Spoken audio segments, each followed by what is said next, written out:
Shalom saudara yang dikasih Tuhan. Bersyukur pagi hari ini kita masih diberi kesehatan untuk sama-sama merenungkan dan belajar akan kebenaran firman Tuhan.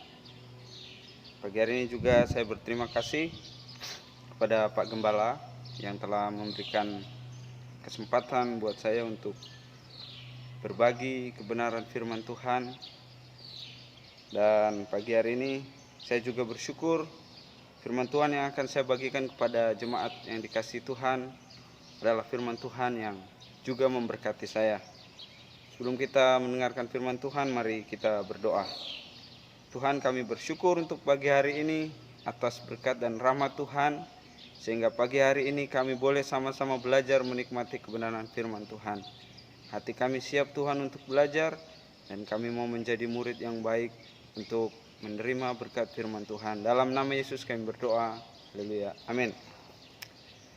Puji nama Tuhan, Bapak Ibu, saudara yang dikasihi Tuhan.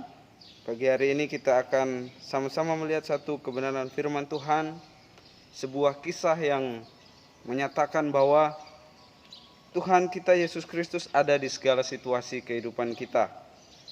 Kita buka dalam Lukas pasal 24 ayat yang ke-13.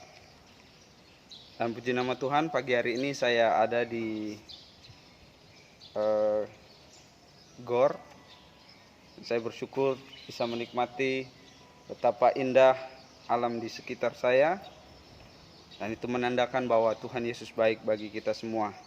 Kita telah melewati masa Paskah atau kebangkitan Tuhan Yesus Kristus beberapa minggu yang lalu. Dan itu membuktikan bahwa segala sesuatu telah Ia selesaikan di atas kayu salib, dan kebangkitannya membuktikan bahwa Dia memberikan harapan yang baru bagi semua orang, termasuk bagi saya dan saudara.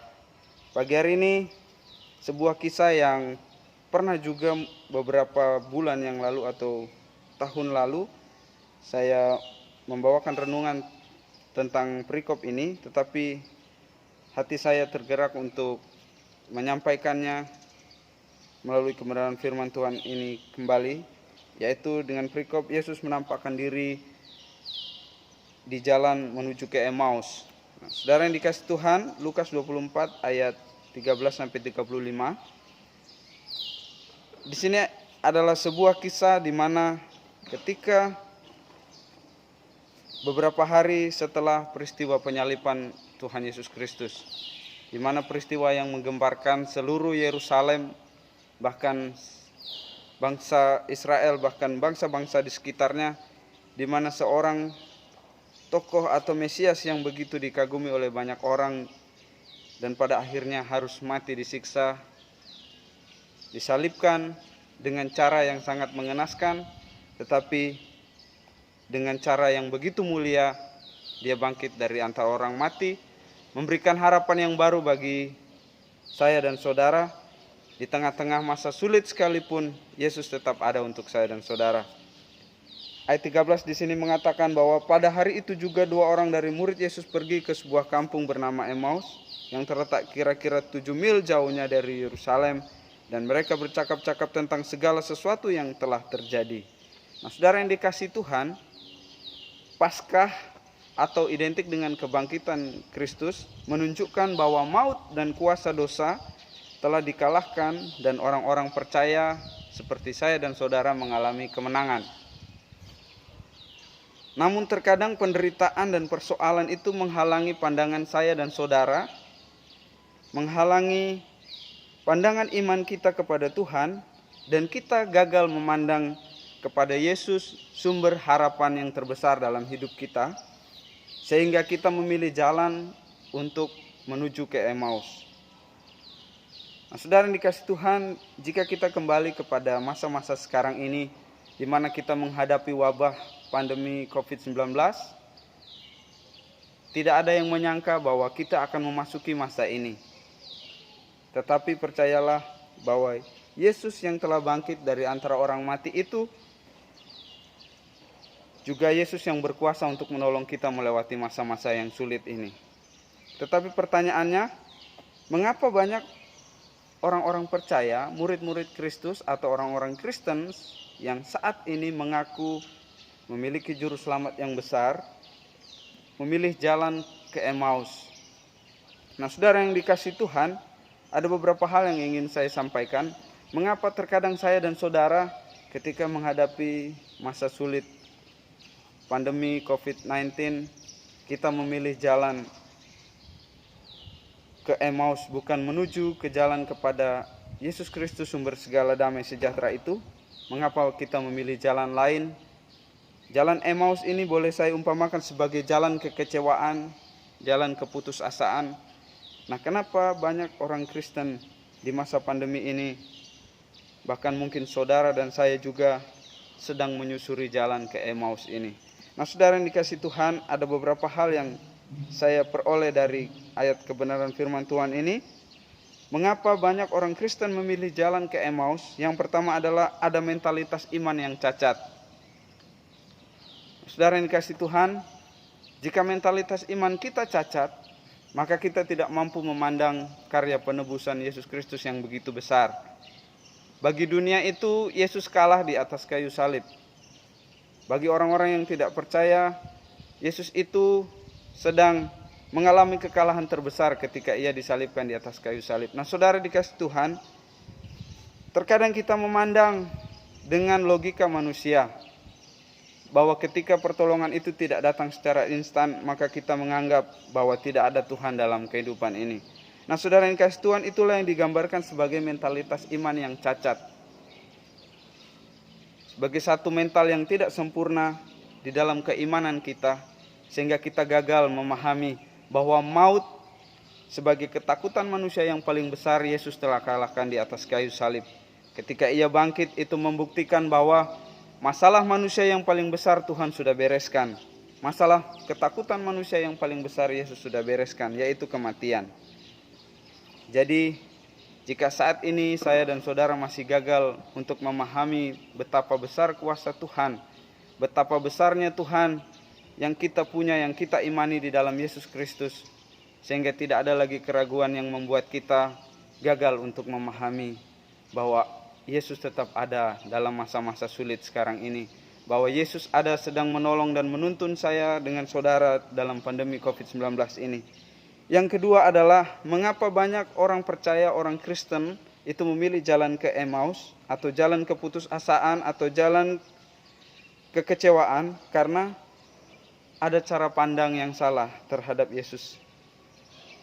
Bagi kedua murid yang disebutkan di dalam ayat ini, Kleopas, Yesus adalah nabi atau Yesus adalah pembebas secara politik.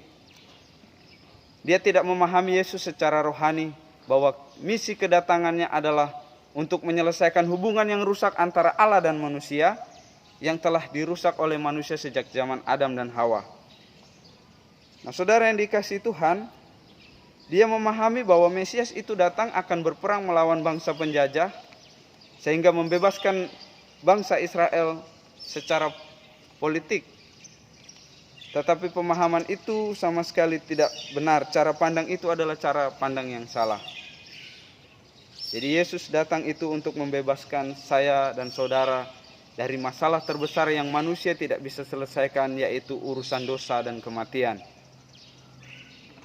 Nah, saudara yang dikasihi Tuhan, satu-satunya pribadi yang pernah masuk ke dalam kerajaan maut di dalam kitab manapun, itu tidak pernah diceritakan bahwa ada nabi atau orang-orang besar dalam tokoh-tokoh agama yang pernah turun ke dalam dunia orang mati, lalu bangkit keluar lagi dari dunia orang mati. Tidak ada nabi sekalipun yang sanggup melakukan itu. Hanya Yesus yang sanggup dan pernah melakukan itu ketika pada hari yang ketiga ia bangkit dari antara orang mati ketika ia telah disalibkan. Nah, saudara yang dikasihi Tuhan, itu yang kedua ya. Jadi yang pertama tadi ada mentalitas iman yang cacat, cara pandang yang salah terhadap Yesus. Kemudian yang ketiga adalah ada perasaan kecewa dan kehilangan harapan, sehingga keputusasaan itu membuat saya dan saudara memilih jalan ke Emmaus.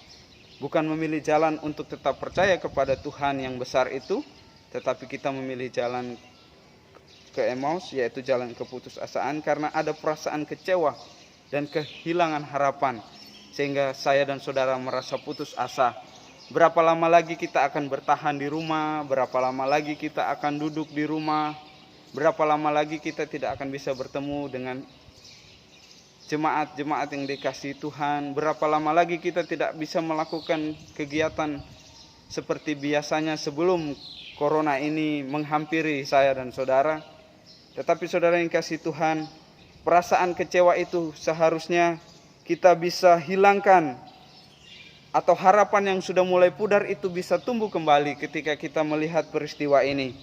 Bahwa di dalam jalan kekecewaan sekalipun, Yesus tetap mau mendatangi saya dan saudara.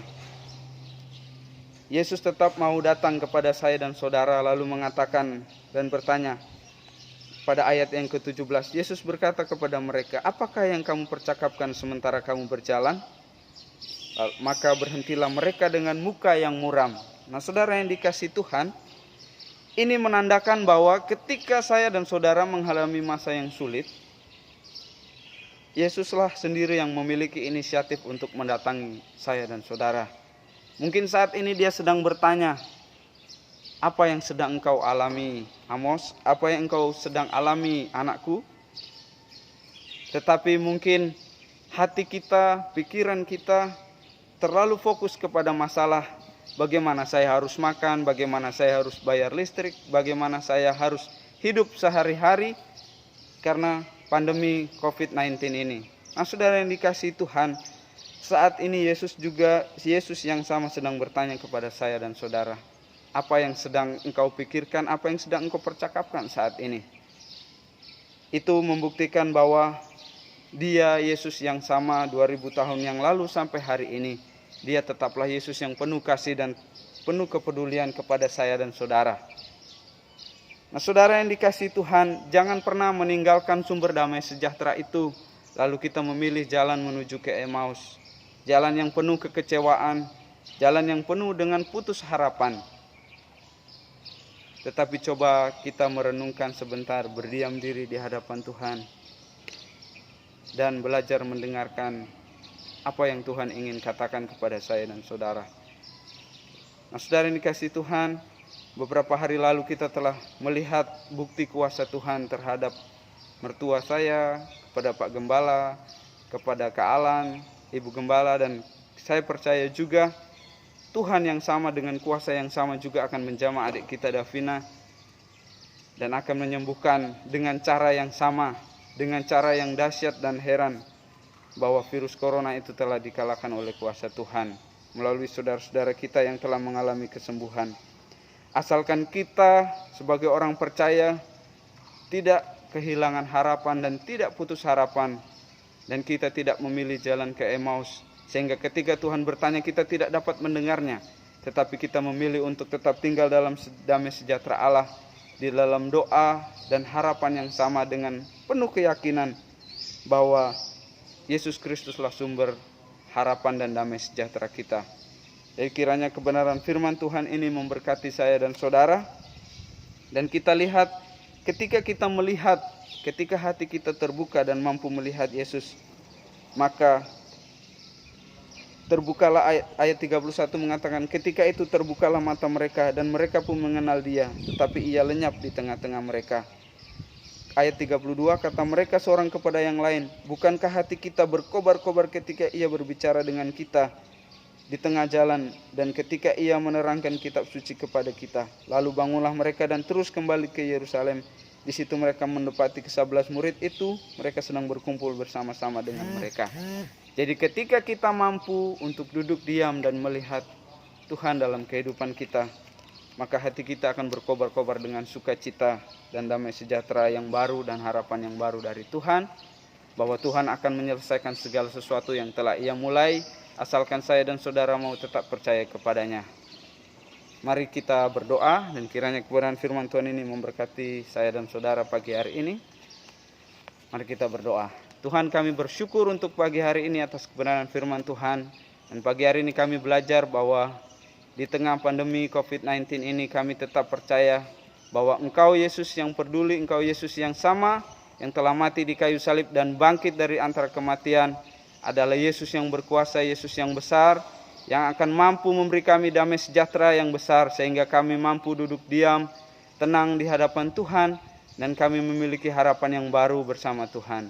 Berkati sidang jemaat semua Tuhan, berkati saudara-saudara kami yang masih sakit, berkati semua rekan-rekan yang ada di sekitar kami yang mengalami terpapar virus ini Tuhan, kiranya Engkau menyembuhkan dengan kuasa yang sama.